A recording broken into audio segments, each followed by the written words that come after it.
കേരളത്തിന്റെ 45% തീരപ്രദേശവും തീരശോഷണ ഭീഷണിയിലാണെന്ന് പഠന റിപ്പോർട്ടുകൾ. Indian national centre for ocean information services, coastal studies centre തുടങ്ങിയവയുടെ റിപ്പോർട്ടുകളാണ് ഇക്കാര്യം വ്യക്തമാക്കുന്നത്. ഫിഷറീസ് മന്ത്രി സജി ചെറിയാൻ ഇക്കാര്യം നിയമസഭയിൽ വ്യക്തമാക്കുകയും ചെയ്തു.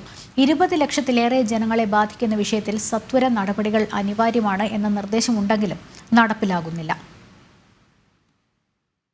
കേരളത്തിലെ തീരപ്രദേശങ്ങളിൽ മൺസൂൺ കാലത്ത് അതിശക്തമായ കാറ്റും തിരയും സ്വാഭാവികമാണ്. ശക്തമായ തിരയുടെ തള്ളൽ ഇക്കാലത്ത് അതിരൂക്ഷമായ തീരശോഷണത്തിനും കാരണമാകുന്നു. ഒക്ടോബർ, നവംബർ വരെ ഇത് തുടരുകയും ചെയ്യും. കടൽ ശാന്തമാകുന്ന ജനുവരി മുതൽ ഏപ്രിൽ വരെയുള്ള മാസങ്ങളിൽ നഷ്ടപ്പെട്ട തീരം പുനഃസ്ഥാപിക്കപ്പെടുകയും ചെയ്യുന്നു.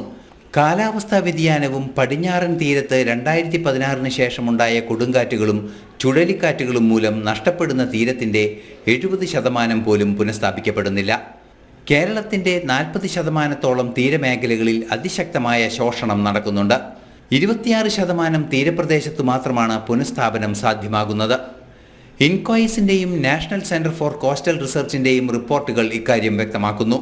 തീരശോഷണം നടക്കുന്ന സംസ്ഥാനങ്ങളിൽ 3ാം സ്ഥാനമാണ് കേരളത്തിന്.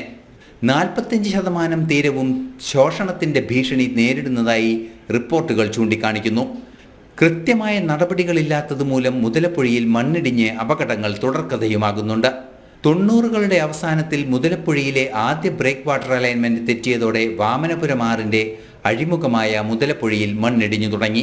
തുടർന്ന് ബ്രേക്ക് വാട്ടർ പൂർണ്ണമായും പൊളിച്ചുമാറ്റി നിലവിലുള്ളത് നിർമ്മിക്കുകയായിരുന്നു. മുതലപ്പുഴി ബ്രേക്ക് വാട്ടറിന്റെ ഒരു ഭാഗത്ത് അടിഞ്ഞുകൂടുന്ന മണ്ണ് സാൻഡ് പമ്പിംഗ് വഴി തീരശോഷണം നടക്കുന്ന മറുകരയിലേക്ക് പമ്പിംഗ് ചെയ്യാൻ സാധിക്കും. തുടർച്ചയായി തീരപരിപോഷണം നടത്തിയാൽ അഴിമുഖത്ത് അടിഞ്ഞുകൂടുന്ന മണ്ണ് നിയന്ത്രിക്കാനാകുമെന്ന് പഠനങ്ങളുണ്ടെങ്കിലും നടപ്പാകുന്നില്ല.